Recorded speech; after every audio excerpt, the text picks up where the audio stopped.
But now I would like you to fasten your seatbelts because it says insights from text and context. Student team. One thing I did was require after every field trip that a student had, for their own sakes, to write down their impressions of that day. Because after you travel, it's hard even to remember your own experiences. And out of reading them, and out of a special request for the sake of this PowerPoint, to share some insights. What did you think before? What do you think now after you have been here? And words, just how truthfully vivid are they, or flat? Surely goodness and mercy shall follow me all the days of my life. Yerdefuni. Well, there's a word, la'akov, for follow. That's not what the text says. It says, pursue me. And our daughter once drew a picture of this. I don't have the picture, but it was two lambs chasing a little girl. Chasing! Pursuing! So, you know, you don't need to know this level of vividness in order to get a lot out of the scriptures already, but how much more? Not just follow, it pursues. Descriptions, how accurate are they or how misleading? Yerushalayim harim savivla. Hills around Jerusalem.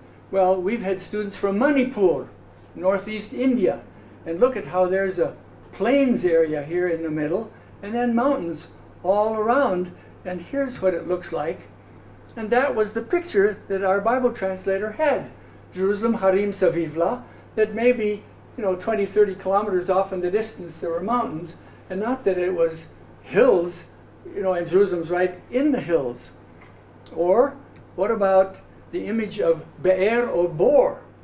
There are countries, like on the right, in India, where they don't have cisterns because there's so much water that you just dig down and pull the water up out of a well, or you've got massive rivers.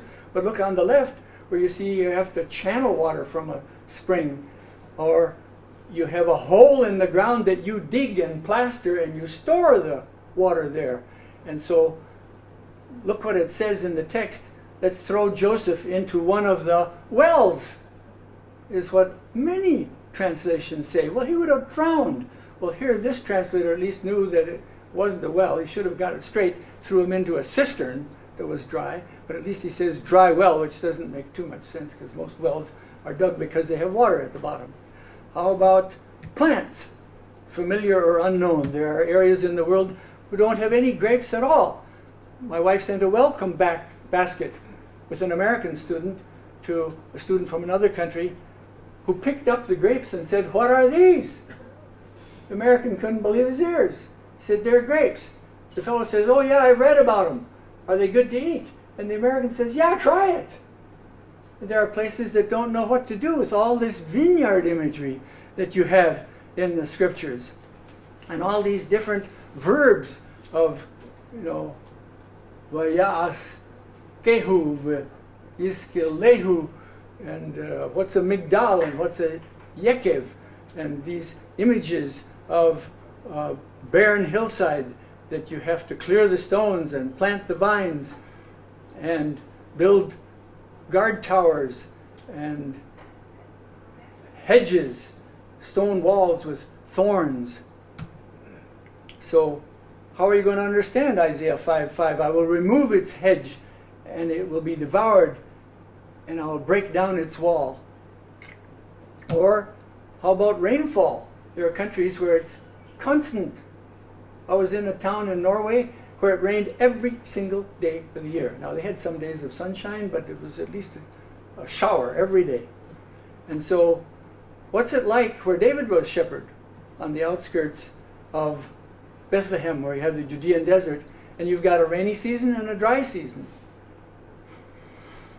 You have the Moreh and the Malkush at the end, beginning and the end of the rainy seasons. And it's not two rainy seasons, it's just the beginning and the end. And some people need to understand that. Summer in the Judean desert, and not very much more grass even in the wintertime in the Judean desert where David was shepherd, and rare springs of water. Or if not, then you have to have a well where the shepherd or shepherdess can pull out the water. He makes me lie down in green pastures. Well, some places there's greenery, bin ot deshe, but neot deshe is rare patches of grass.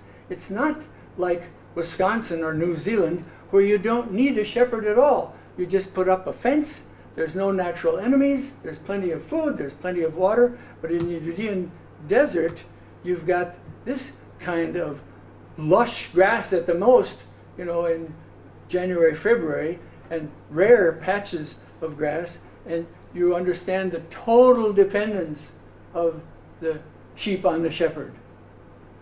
Very different image than if you grew up where there's so much. A rainy season connected with the holidays of Pesach, the barley harvest, Shavuot, the wheat harvest. The dry season, Sukkot, where you have all these other fruits that are harvested over the summer. And so you have this challenge that so many of the translators are not aware of the environment of the authors and the audiences of the original scriptures. And so if they come here and they learn the source language in the original context, the land, then they've got a fighting chance to do a lot better. Or customs clash between Israelite and Canaanite. Here's Ahab and Jezebel, Israelite and Phoenician. And Ahab wants Naboth's vineyard. Naboth says no. And the Israelite king, Ahab, accepts. And Jezebel thinks he's ridiculous. Goes and lays down in bed with his face to the wall instead of killing Naboth, and taking the vineyard. And so she arranges to have that done. Archaeology, does it support or disprove scriptures?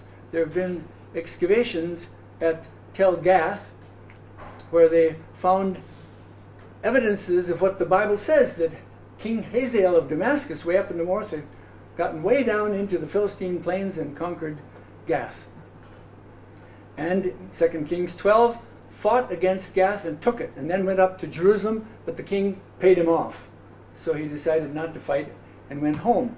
But on the way from Damascus to Philistia and Jerusalem, he obviously had to go by Tel Dan, and here's Tel Dan with the arrow pointing to the gateway. And here's the gateway, and it's been restored. And you can see a diagram of what the Israelite gateway looked like 3,000 years ago. But then look what they found in the plaza outside the gateway. They found this stone that's about this big, where you can see it compared to humans. And on that stone, you have written right there by the red arrow, Beit David. It's the first time that David's name has been mentioned outside of scriptures. And so what did the archaeologists do who say that the Davidic dynasty never existed? David and Solomon never existed? The Israelis just planted it. But said, wait a minute. It's not in Hebrew, it's in Aramaic. And it's king of Damascus bragging that he has defeated the house of David. Oh, that's just how clever the Israelis are. And you realize it's not a problem of intellect and evidence. It's a problem of will, of emotions. I don't want to believe that the Bible is true because there are things that say about human beings, including me, that I don't like. And so they prefer to try to put the Bible out of existence. And look at here, Lachish in the Judean foothills, mentioned in the Bible as being conquered by the Assyrians, who then go up and fail to conquer Jerusalem. The Babylonians who conquer Lachish and then go up and do conquer Jerusalem. And here on this prism that's about this big,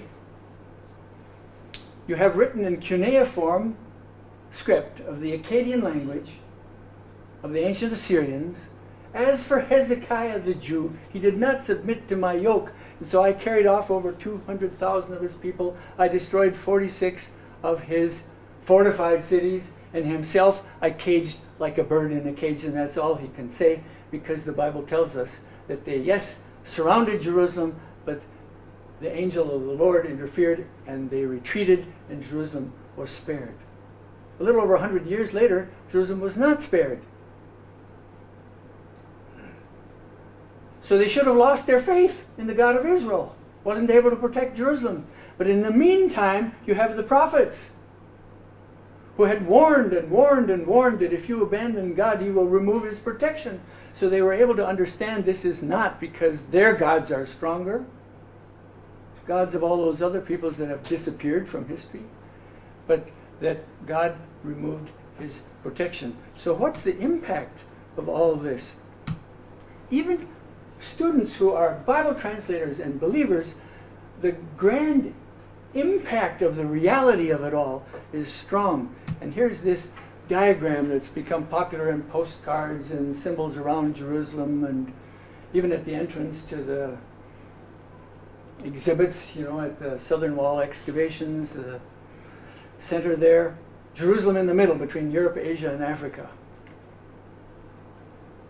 In the Bible verse it says, I have placed Jerusalem in the center of the world. And talk about the impact of what has gone out from Jerusalem.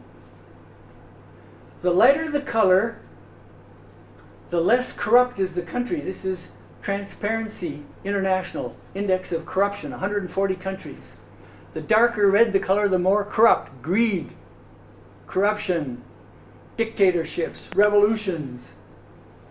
It's not just a matter of impacting one's personal life, it's an impact, like the Bible promises, the country that follows my precepts. I mean, all countries have law and law books. Which country, which people other than the Jews takes a law book and embraces it and dances with it and has an annual holiday, Simchat Torah, the rejoicing of the Torah? Law, that's one of the disasters in Bible translation. Yes, of course it's law, but it's guidance, it's instructions, it's teaching. God loved us so much that He gave us these instructions, and He said, choose life and not death. So I want to thank the students who shared the excitement of these various discoveries, whether it was right in the text, you know, pursue and not just follow me, goodness and mercy, tov v'chesed, and the things they've seen that have been different from where they come.